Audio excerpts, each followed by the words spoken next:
Okay, good evening, everyone, and welcome back to another week of going through the Parshas Shavua, trying to pull out pertinent messages and ideas. And I very much appreciate all of your patience with the weeks that we don't have. 2 weeks ago was Purim night, and last week our family's been very busy with my father-in-law in the ICU, who is Baruch Hashem, having a miraculous refuah shlema. So we are all appreciative for all of your prayers and your warm wishes and your thoughts. And we'll dedicate tonight's shir in the schus and the merit that Alon ben Miriam should continue to have a miraculous refuah shlema, and that we should have him home sooner than later, be'ez Hashem. There's a very tragic episode in this week's parsha with the sons of Aaron HaChaim, that it says that when Nadav and Avihu wanted so badly to bring an offering into the Beis HaMikdash, although they weren't told to, it's different Meforshim say different things, but there was a tremendous tshuka, a tremendous desire that they had to be able to get closer and closer to Hashem. The problem is that you can only get closer to Hashem if you do it in the way that HaKadosh Baruch Hu himself tells you to do it. And over here, the pasuk says that they brought an eish zara, they brought a strange fire to Hashem. And the truth be told is that when the Rambam speaks about the beginnings of avodah zara, which is idol worship, he explains in the same vein that avodah zara doesn't mean that you're worshiping idols. That's not the language of avodah zara. Avodah zara means avodah service, which is zara, which is strange. That means that you're doing something that HaKadosh Baruch Hu never told you to do. And anytime that you do something in your avodas Hashem that HaKadosh Baruch Hu never told you to do and didn't instruct us as a way to serve him, so the results, as we see in this week's parsha, could actually be deadly. If HaKadosh Baruch Hu says to bring a fire in, you bring in a fire. If he says not to, then you don't. You really want to, but HaKadosh Baruch Hu said now is not the time, and now is not the place. Like we know all of the halachas, all of the laws of the Kohen Gadol going into the Kodesh HaKadoshim, into the Holy of Holies, only on Yom Kippur, only the Kohen Gadol, only at the right time, only when he's in a certain state of purity. If he'd want to go there today or tomorrow or on a Hanukkah, no, he can't go in. But I really want to, but you can't, because that's not what HaKadosh Baruch Hu wants right now. So the service of HaKadosh Baruch Hu has to be something that is always done. It's avodas Hashem, the way that HaKadosh Baruch Hu instructs us. That is how we're going to do it. Nevertheless, they went in, and v'teitzei eish milifnei Hashem, a fire came from before HaKadosh Baruch Hu, v'toichel oisam, and devoured them, v'yamusu lifnei Hashem, and they died before Hashem. So here you have Nadav and Avihu, the sons of Aaron HaChaim. Aaron HaChaim knows he's not going to live forever, and therefore all of his children are going to follow in his footsteps, and they will become the Kohanim Gedolim, they will become the great high priests after him. And now they've been taken down early in their prime. It's been a very sad death and a sad day in Klal Yisrael. Moshe says to Aaron HaChaim, Hu asher diber Hashem, my dear brother Aaron HaChaim, I know that you are in mourning, and I know that you are distressed right now. But I want you to know there seems to be another way to look at everything that is taking place. And that is what HaKadosh Baruch has already explained to us. Leimor, as he said, V'kroivai a kadesh, through my holy ones I will be sanctified. V'alpanei kol ha'am ekaved, and in front of all of the people, ekaved, I will be honored as a result of this. And then the pasuk says, Vayidaim Aaron remained silent. Says Rashi, what were these words of consolation that Moshe Rabbeinu was saying over to Aaron HaChaim? First of all, we know the Gemara tells us that while meis mutal b'fanav, while the dead body is lying there in front of you, you don't try to appease a person who's supposed to go into mourning. He's in too much pain, there's too much sorrow, there's too much anguish. You can't start telling him, well, at least he had a long life. At least he had a peaceful ending. You don't say those things. At the time of death, you let the person deal with what's in front of him. And yet Moshe Rabbeinu immediately begins speaking to Aaron HaKohen and telling him, it's not as bad as you think, my dear brother.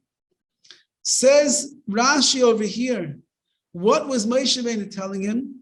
He was telling him the following: Al tikre bichvaydi, don't read in the words that it means that I am, that it's my honor, says HaKadosh Baruch Hu, ela b'mechubadai, those that honor me, says Hashem, they are the ones that I'm going to be honored through. Amalei Moshe la'Aaron, Moshe said to Aaron HaKohen, Aaron Achi, Aaron my brother, Yodeya hayisi sheyiskadesh habayis b'miyodov shel mokim. I knew that this house was going to be sanctified through those that are closest to Hashem. I thought either I'm going to do something that HaKadosh Baruch Hu is going to say was out of line and I'm going to end up dying, or you are going to do something where you stepped out of line and HaKadosh Baruch Hu will say, the greater the person, the more strict is going to be the justice and you're going to die. But now I see, your children, Nadav and Avihu, they're actually greater than me and greater than you. Because what they did, again, with their kavanas, their pure intentions, all they wanted to do was to serve the Rebbeinu Shalom. All they wanted to do was get closer. They wanted to have an intimate relationship with Hashem that would be higher than anybody else around. And HaKadosh Baruch Hu said, it's not the time, it is not the place, it's not what you should do. And the only way that he could deal with them, says the Torah, is that he had to take their lives as a result. The Gemara tells us, and Rashi is alluding to it, and it says elsewhere also, that when Klal Yisrael will see the judgments that HaKadosh Baruch Hu lets out on the righteous, that itself will strengthen the emunah, strengthen the faith of Klal Yisrael, because they will realize that if that's how particular HaKadosh Baruch Hu is with those that are serving him, those that are doing his will, those that are trying the hardest, imagine how HaKadosh Baruch Hu is watching over us and how careful we have to be with the things that we do. So the greatest sanctification of HaKadosh Baruch Hu's name comes about when he brings his judgments on the tzaddikim, on the righteous. So Moshe told Aaron HaKohen, I thought that I was righteous. I thought that you were righteous. And remember, this is already after the Chet HaEgel, when Aaron HaKohen ended up bringing about the Chet HaEgel somehow to the world, and yet he wasn't killed. Says Moshe Rabbeinu, I see that your children are greater than we are. And therefore, HaKadosh Baruch Hu has chosen to use them as an instrument, as a way in which bringing about the sanctification of HaKadosh Baruch Hu's name to this world. Vayidaim Aaron, and Aaron is silent. He doesn't, Pasuk says, he doesn't cry, he doesn't wail, he doesn't mourn. Aaron HaKohen, when he hears these words of consolation from his great brother Moshe Rabbeinu, who certainly knows the secrets of the Rebbeinu Shalom more than anybody else in this world, when he hears the words that through your children, HaKadosh Baruch Hu's name was sanctified in the world, Vayidaim Aaron remains silent. Says the Sornoi on these words, Shehiz nachem bekiddush Hashem shenekadosh b'moisam, that Aaron HaKohen was consoled. He was comforted with the fact that there was a tremendous kiddush Hashem, a tremendous sanctification of HaKadosh Baruch Hu's name, b'moisam, through the deaths of his children. So for that, you remain silent. For that, you are quiet. Your children, Rahman al-Islam, your two holy sons, your special sons, the ones that are supposed to go on and carry in their father's footsteps, they are no longer here, but through them, HaKadosh Baruch Hu's name is sanctified. So Aaron HaKohen has nothing to say. And the Rashbam, who adds to it over here, says, Vayidam Aaron me'avalasai v'lei bacha v'lei hisabel. Aaron HaKohen, he refrained from giving in to the Avelis to the mourning. V'lei bacha, he didn't cry. V'lei hisabel, he didn't mourn. And he quotes from Yecheskel such a thing that we see as well. V'zeh musa amitis pshuta, says the Rashbam. That's the pashut of pshat. That's a simple way to look at it. Aaron HaKohen was in a situation where he easily could have mourned. He could have been distraught. He could have been distressed. He could have been saddened. And yet he decided not to be. Why? Because he was comforted and he was consoled because he realized that over here, his children are bringing about Kiddush Shem Shemaim, Kiddush Hashem to the world, because HaKadosh Baruch Hu took them, and that was a sign of their greatness, and that HaKadosh Baruch Hu judges his holy ones by a chut asar, by a hair's breadth.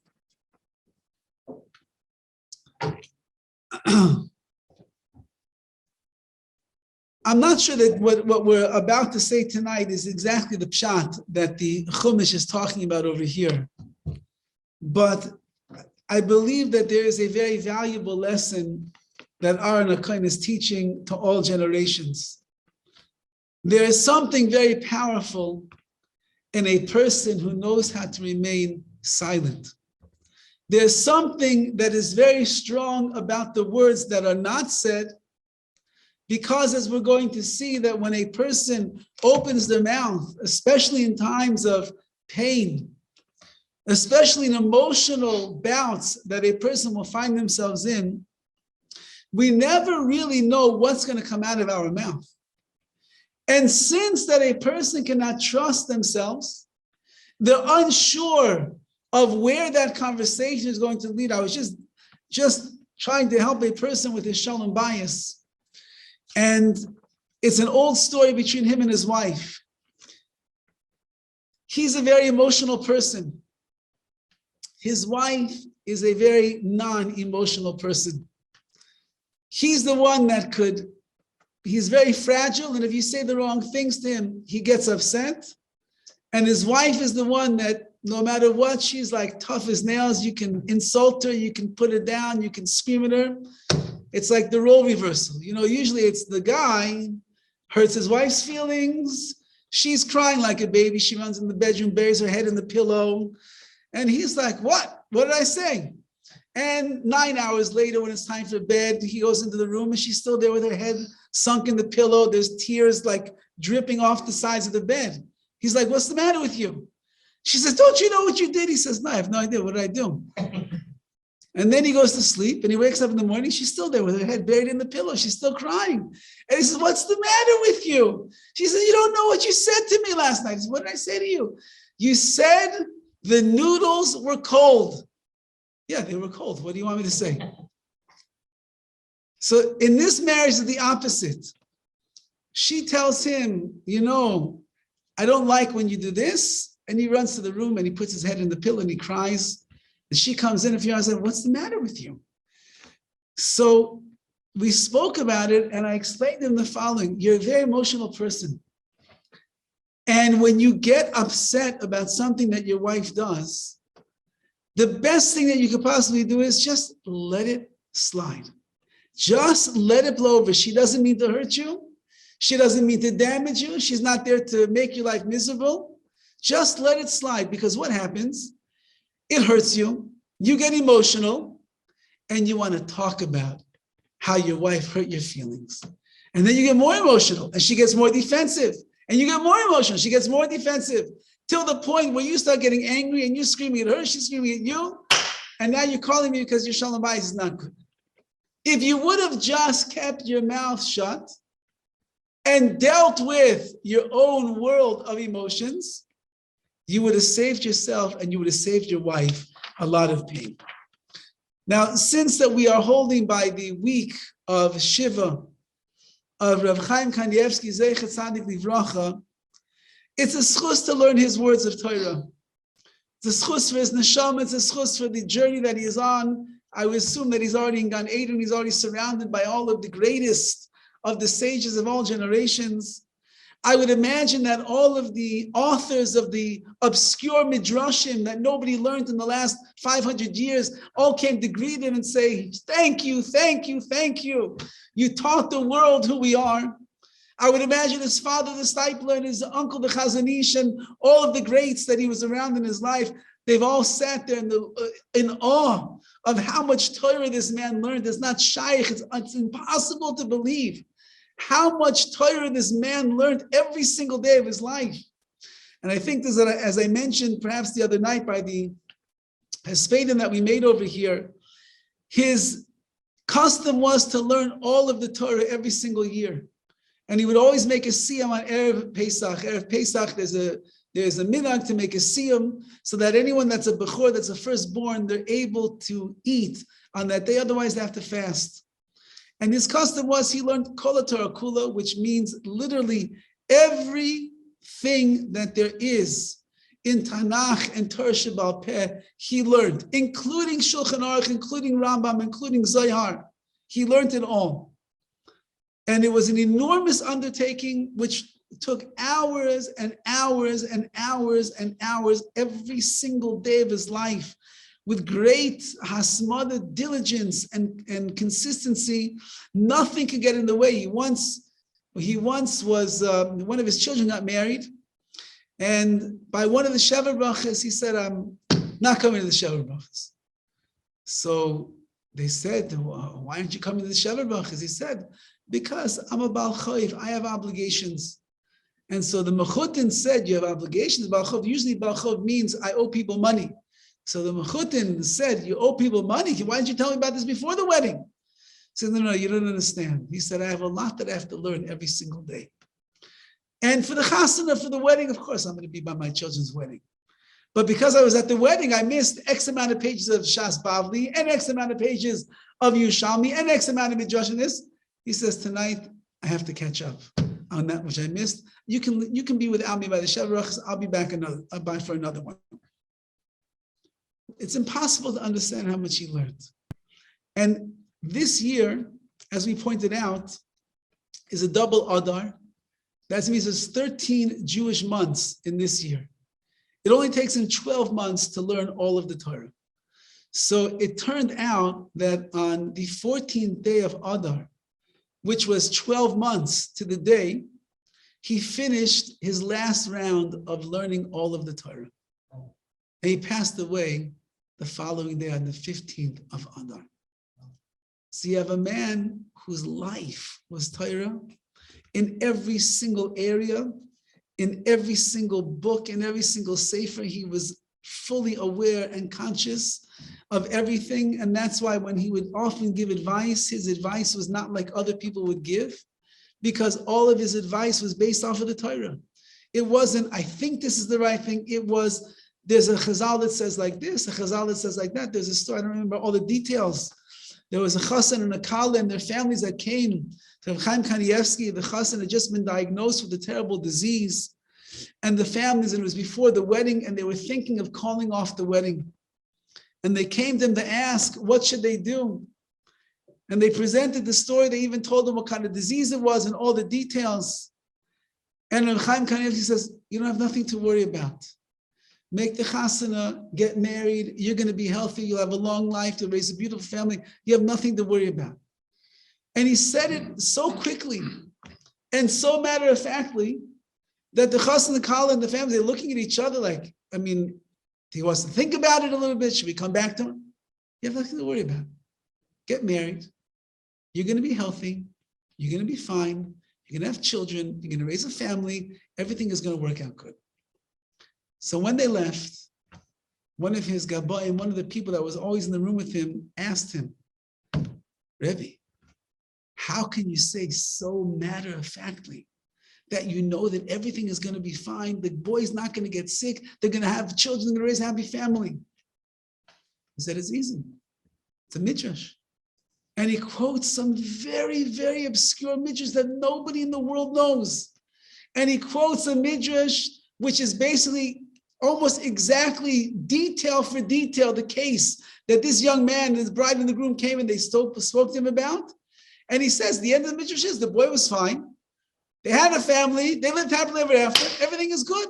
So if Chazal say that it's going to be good, it's good. It's not me. It's Chazal. The sages are telling us such a thing. In the years that there were 13 Jewish months, he had extra time on his hands because he finished learning all the Torah. So what do you do when you have extra time on your hands? You write a sefer, of course. What would you do if you had extra time on your hands? He wasn't watching Netflix. He wasn't going to Hawaii on vacation. He wasn't counting his money in the bank. No. Rabbi Chaim had an extra 30 days in the year. He finished Shas already. What did he do? He wrote a sefer. So one of the songs that he wrote is called Orchas Yosher. Orchas Yosher, he even writes in the beginning over here that the reason he wrote it is he's very in tune with the generations that we are living in. So many thousands of people would come to him every single week on end, maybe tens of thousands of people a year, 25, 35, 50,000 people a year would come and bang on his door and ask him for advice. And he was very in tune based on the questions that people were asking him and the things that they were asking for and the brachas that they wanted. He's able to know very well what the weaknesses of the generation are for Klal Yisrael. So he wrote a sefer called Orchos Yosher, which means the pathways of straightness. And he went through the aleph base, through all the letters of the alphabet, and on every letter that is there, he brings down another inyan, another idea, another midah or another concept in Yiddishkeit, in the world of Musar, that he feels it has to be worked on in our generation. In the letter Shin, he speaks about the midah of shtika, of silence. And he goes on to explain why silence is such an important thing. And he says from his uncle, the Chazon Ish said, Al shesika, on silence, ein mishartin. A person will never have regrets. You could regret when you open your big fat mouth and you say something you should not have said. But if you're in a situation, even if you want to say something, you feel like you need to say something, if you're silent, ein mischartin, you'll never regret the silence that you kept.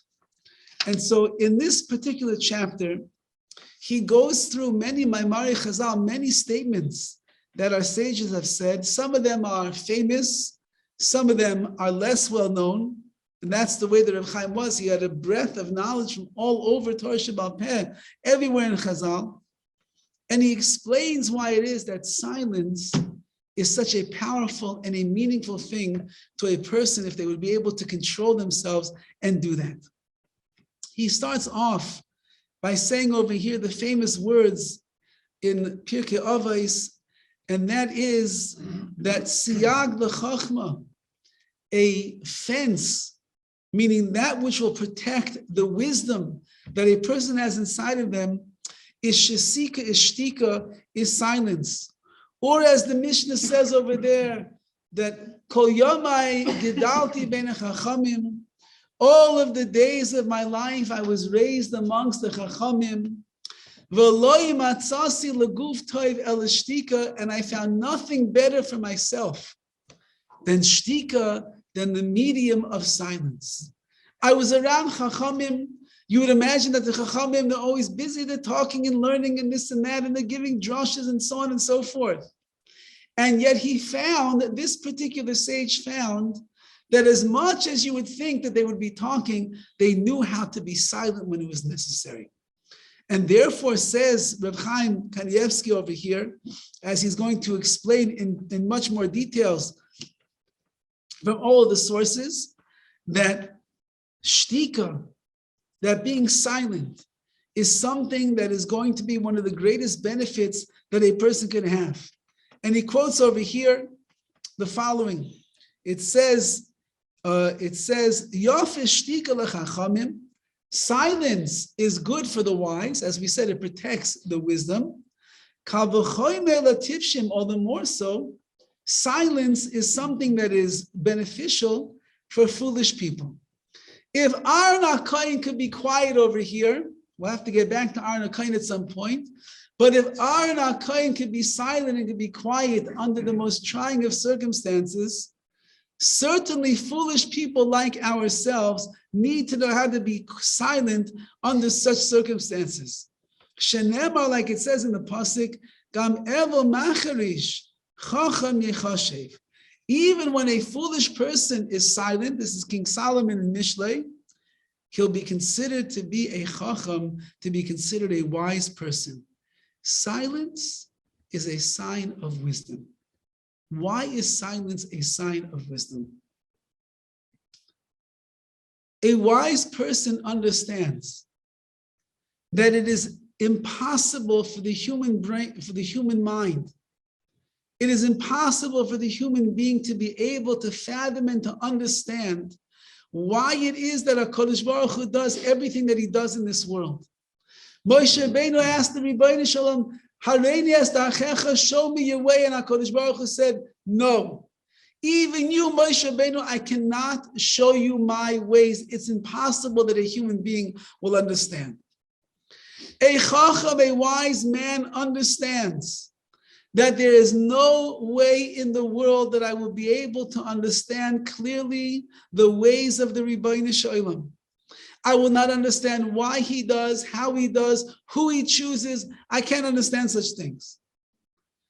But I could understand, says the wise man, there must be a reason why it is that HaKadosh Baruch Hu does what he does.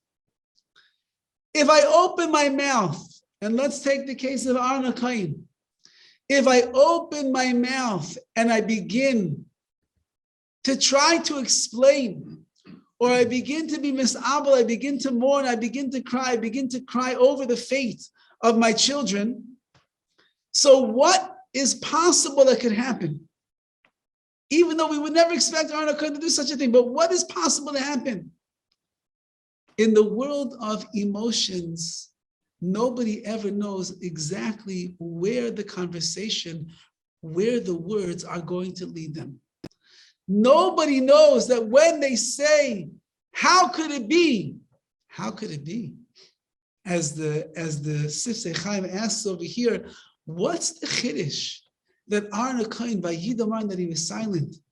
He says, Mahayil Eloimar, Agzeres Hashem Yisbarach. Was he going to say anything against HaKadosh Baruch Hu anyway? So Aaron HaKohen is watching. He sees his children died. Rachman al-Itzlan. Vayidom Aaron. Aaron is silent and is rewarded as a result of his silence. Ask the Sifsei Chachamim. And were we expecting Aaron HaKohen to complain? Were we expecting to say, Hashem, how could you do such a thing? And he says, no, certainly. We weren't expecting Aaron HaKohen to do such a thing. However, the mere fact that he remained totally silent, didn't let out a peep, didn't say a word, nothing, that is the godless, that is the greatness on that Aaron HaKohen himself was on. But for the tipshim, for the foolish people like ourselves, the reason that a person must remain silent is because once the mouth begins to run, a person has no idea where it is going to lead them. Many years ago, I was acquaintances with a guy, and he cheated on his wife. And the man began to describe to me why it was that he cheated on his wife. He began to explain to me. And what happened? He and his wife had horrible shalom bayis, as you could probably imagine. And they were busy, getting in fights all the time. And he was very upset with his wife. And there was a young lady that he was working with, and they struck up a conversation. And the conversation led from one thing to another, and he cheated on his wife. And he says to me, but I was justified. I said, really? You're justified to cheat on your wife? Of course. My wife doesn't give me the respect that I deserve. And well, it doesn't seem like you're giving your wife the respect that she deserves either. And so this man's mouth, which ended up mouthing off to his wife, got into a big fight in the house, and then got him involved in a relationship with somebody else that was not his wife, got him into a lot of trouble. The mouth is a weapon that could either be used to infuse blessing and goodness and kedusha and sanctity into this world, or the mouth is a weapon which can bring about total destruction to everywhere that you are. Say Chazal, you want to retain your wisdom, even if you're a fool, everyone's going to think that you're a wise man because your mouth is sealed, it's silent. Because silence means I don't need everyone to hear what I have to say. I don't have to talk about every subject under the sun. There are certain people, they love to talk.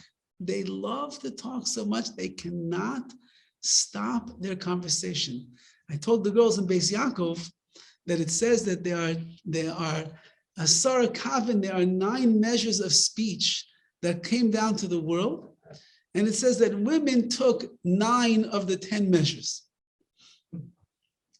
So I told them that means that you have to learn the laws of Lashon Hara 9 times more than the men do, because it's always on your lips that you're there to speak.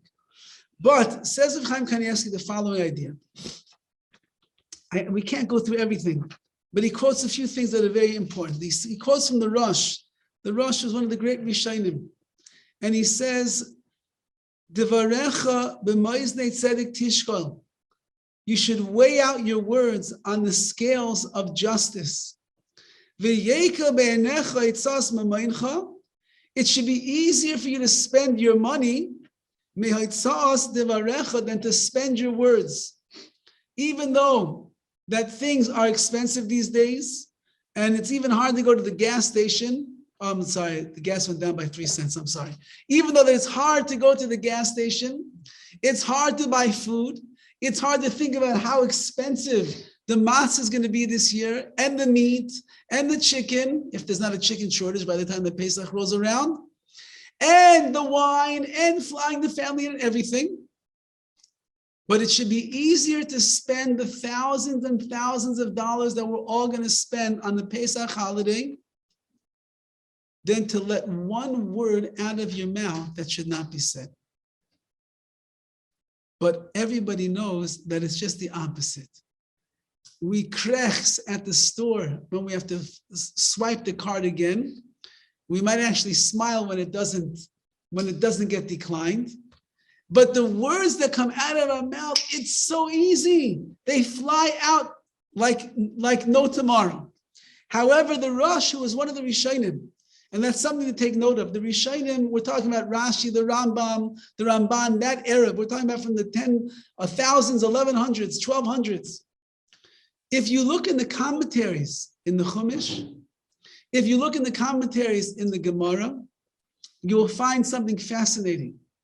The farther back you go in commentators, the less words there are that they have to say. Haraya, the proof. Who is the greatest of the Rishonim is Rashi.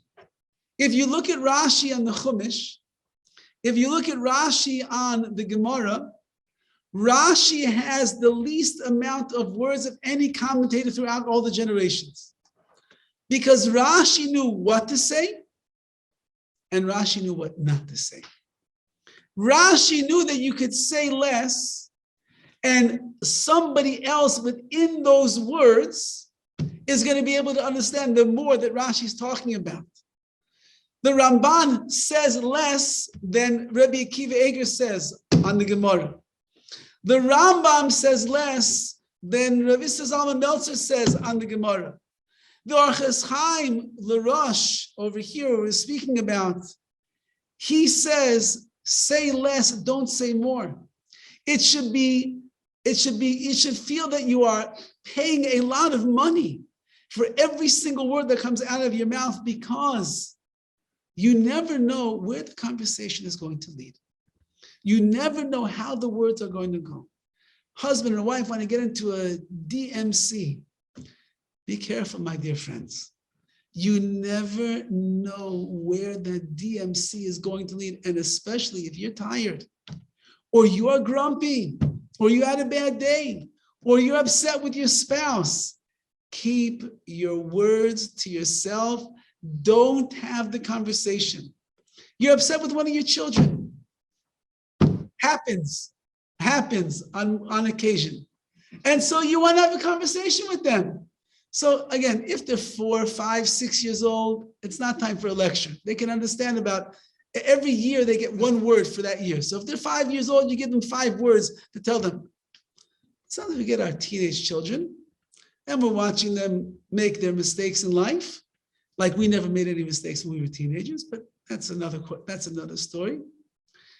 And we decide we're going to give them a nice lecture about all the mistakes that they're making in their life. Be careful. You got to be careful where that conversation is going to lead, because you could end up saying words in that speech, in that drasha that you give to your child, that without you even being aware of it are so hurtful and so painful to the child, they could never, ever look at you in the same way again.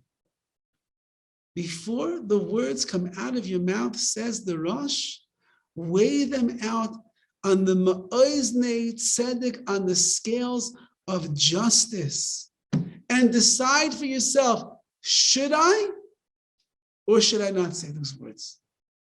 Should I say to my wife that comment that I'm ready to say? Or am I better off just keeping it to myself? Should I tell my son, my daughter, what I think about their report card and those awful comments that they received from basically every teacher? Or should I find a better way? By the way, these stories have nothing to do with me and my children, just making it up for people to understand. Or should I be silent, let it sit in, say a few words instead of a lot of words? It doesn't have to be a long drasha. It could be a short, few words, just so that they will know the way that I feel and what I think they can improve upon. Says the Orchos Yosher of HaChaim Kanievsky, Kol dibor v'dibor sheyetze mipicha. Every single word that comes out of your mouth, he's quoting a Midrash Tanchuma. Says the Midrash, nichtavim, they are written down. Bein toiv, bein ra. Whether your words are good or whether your words are bad. Now, bad has many connotations. Of course, foul language is very bad. Of course, lashon hara is very bad. But even if the words that you said over are words that ended up hurting another person, or words that you said over are showing your dissatisfaction in HaKadosh Baruch Hu and what He has chosen for you, or even if those words are words that show your weakness in the areas of Amunah and Bitachon and your complaints against the Ribono Shel Olam, nichtavim, it's all written down. Which means that when a person will leave this world after 120 years, they're going to go up to Shemayim, and there's going to be a book or a Kindle or something will be up there, and it will have all the words of everything that you said in your life, all the conversations, all the drashas that you gave, all of the rebuke that you gave to other people, all the things that you said when you were in the privacy of your own room and you got upset with somebody and you said those words, everything written down. Now you'll have good pages also. Hopefully there'll be thousands and thousands and thousands of good pages of all the good things that you said that came out of your mouth. But somewhere on those scales of righteousness, we have to know which side is going to be heavier. And therefore, a person must be exceedingly careful with the words that are coming out of their mouth, because you never know what is going to be there. The mouth begins to race and it's impossible to control. And he says over here, what I find to be one of the most fascinating chazals, he quotes it from a Midrash Haggadol, which again, like I said, Rav Chaim Kanievsky is probably the only man in the world who knew where this particular Mitzvah Hagadol is. And it says like this. At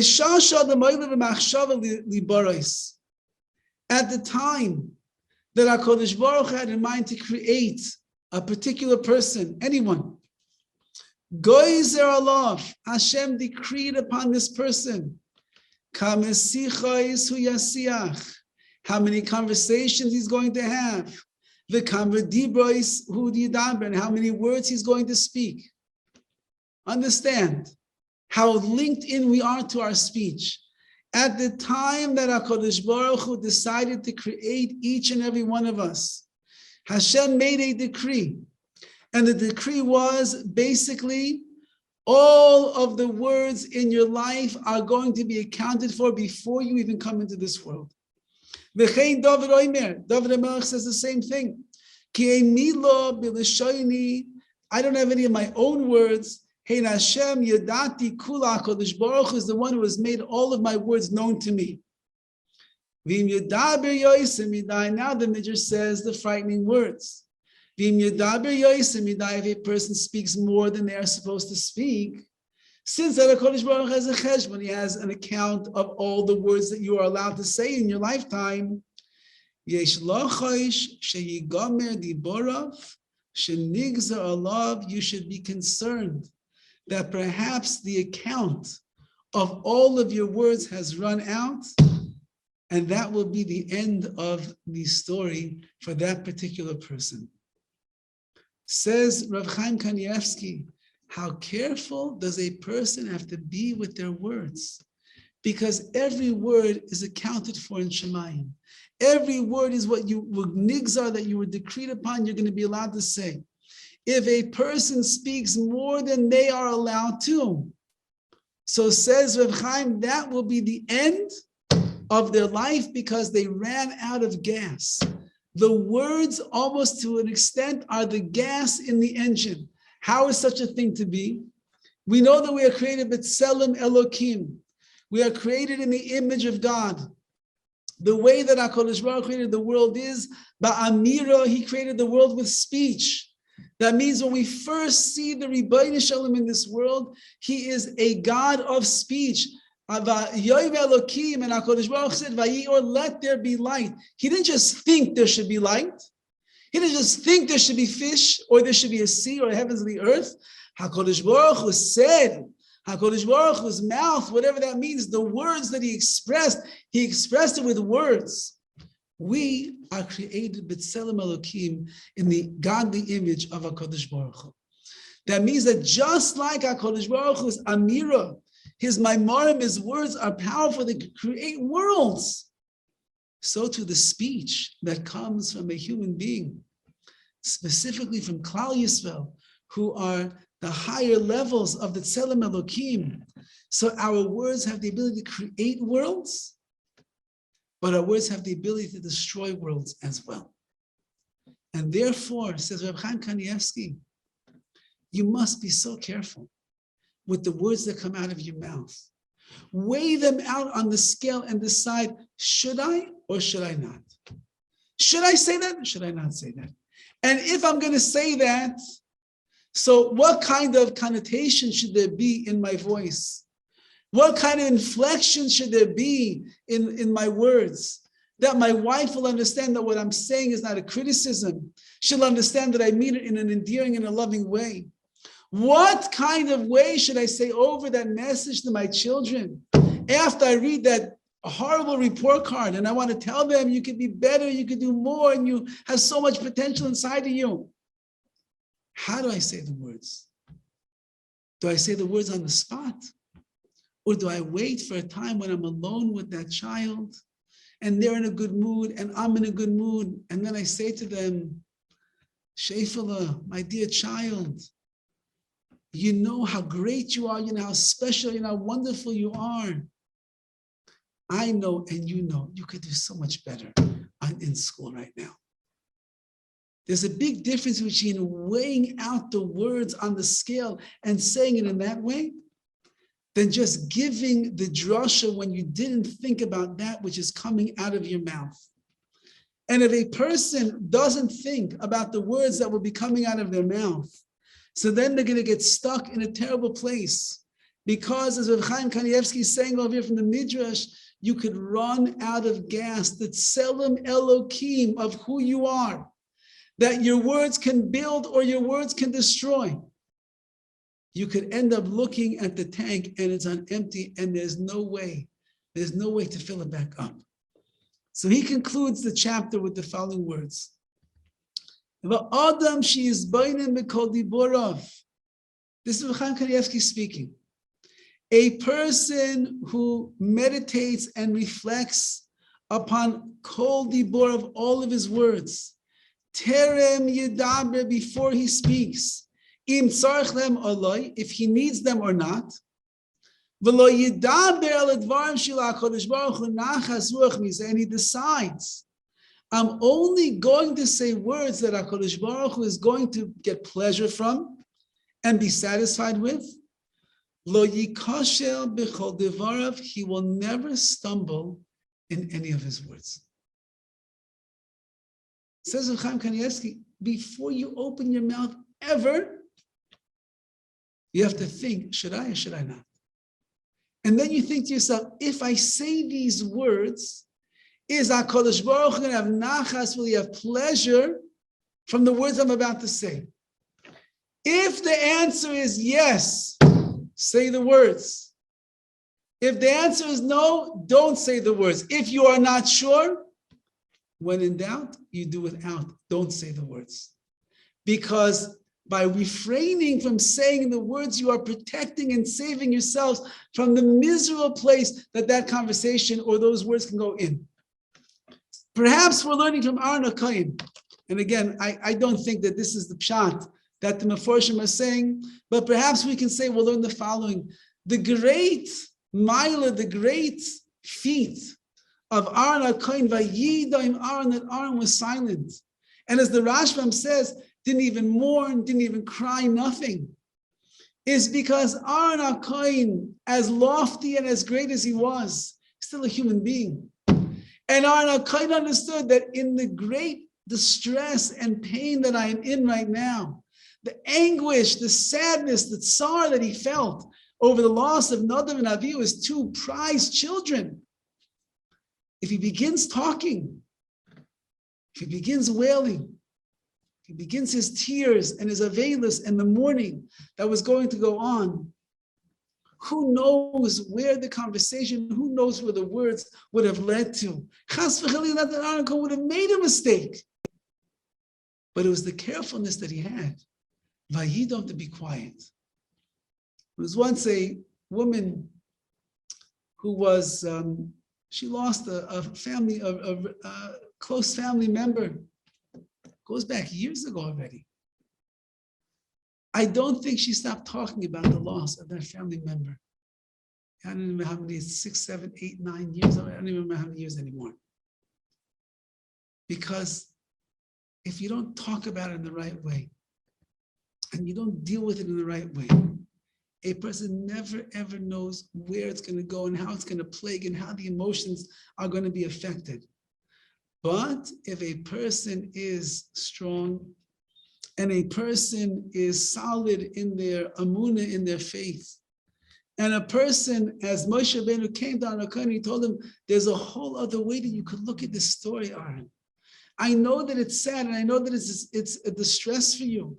But if you'll see that your children, through them, HaKadosh Baruch Hu sanctified his name, then you don't have to sit there and wail and mourn and cry and say all these things that you might say.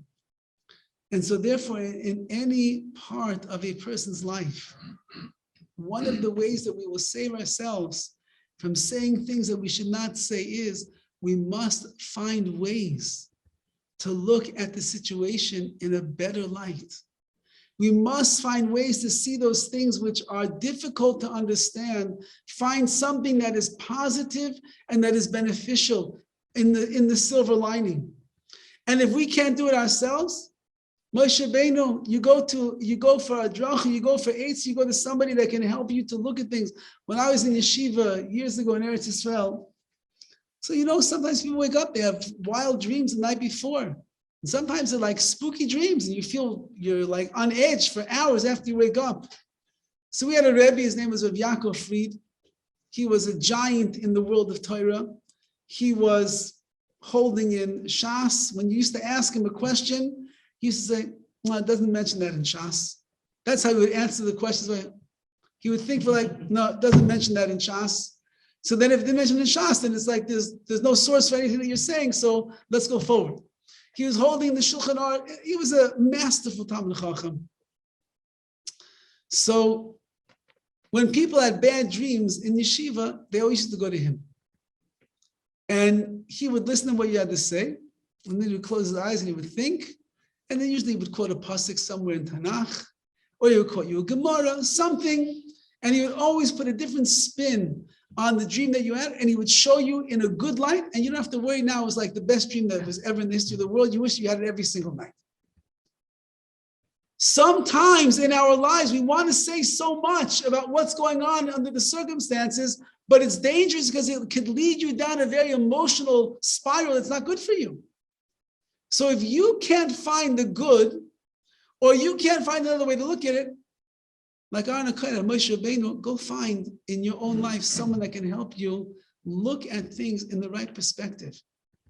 Because sometimes it's just a little twist on the way that you decide to look at that which is going on can change your whole perspective. And then instead of words of complaints and words of angst and words of disappointment and frustration coming out of your mouth, which is going to be inevitable because we don't always weigh out our words on the scales of justice, you'll be rescued and you'll be saved and you'll end up saying the right thing instead of saying the wrong thing. Rabbi Chaim Kanievsky had for years and years and years, his house was open 2 hours every single day. People would come in and they would ask him for brachas, and his standard bracha for many years was bracha v'hatzlacha, blessing and success. And it was always wonderful to receive bracha v'hatzlacha from him because his blessing is as good as gold. As the years went on and the house got busier and more people were coming, he started saying buha. Buha is short for bracha v'hatzlacha. And people were getting a little disappointed over there. He only says buha, he doesn't say bracha v'hatzlacha anymore. Does the bracha still work? And he told one of his children, he says, look, there's so many people that are coming these days. I made a calculation that if I say buha instead of bracha v'hatzlacha, I save like at least 3 to 5 minutes of time, and therefore I have 5 extra minutes every single day to be able to learn. Somebody once came to Chaim Kanievsky and they asked him for a bracha, and he says, buha. So the man said, that's all that you can say to me? You can't give me a longer bracha? So Chaim Kanievsky looked at me and says, buha. He had a very good sense of humor. But the bottom line is that if we become people who will use our words for the right things, and we will use our words as they're weighed out on the scales of justice, and we will try our best to continue to keep an accounting of what we say and not go down the emotional roller coaster of the words that are filled with anger and frustration and regret and angst and the like, we will find, surprisingly, we'll be much happier because we won't be trapped in our world of emotions. Our relationships with the people that matter the most to us will also be much happier because we won't take out our anger on our spouse. We won't get upset with our children. We'll hold it back until it's the right time to speak. And then when you wait, I think they say by Abraham Lincoln, he used to have a drawer in his desk with paper. And when you got upset with somebody, instead of calling the person out, and he used to write a letter with all of the things that he wanted to say to the person, but he would never say them. Then he would tuck it away in his drawer, and that was the end. Nobody ever knew what he had to say. Until he died, then they opened the drawer and but that's the bottom line is that he understood this idea. He understood the idea that if you open your mouth and you say what you want to say, you are bound to get yourself into trouble. If I hold myself back and I don't say what I want to say, you'll be a much happier person. You'll have much happier marriages. You'll have much happier children. You'll have happy people at the Shabbos table. You'll have happy people in shul. There's nothing worse in a shul when people end up saying things to somebody else in the shul that they should not have said. Baruch Hashem, I have to say that in all of the years of Makor HaChaim, it only happened once that a fight broke out in the shul, once in 12 years. It's not bad. Neither of them come to the shul anymore, but it happened once. And it was because somebody got upset and he couldn't contain himself from what he wanted to say. And he blurted out at the person what he wanted to say. And the person got offended and he walked out. And that's the end of the story. Happened once. Baruch Hashem, not Baruch Hashem, but I have friends that have other shuls. And when I told them what happened, like, it happens every week in our shul. What's the big deal? So it happened once. But the bottom line is, it should never happen.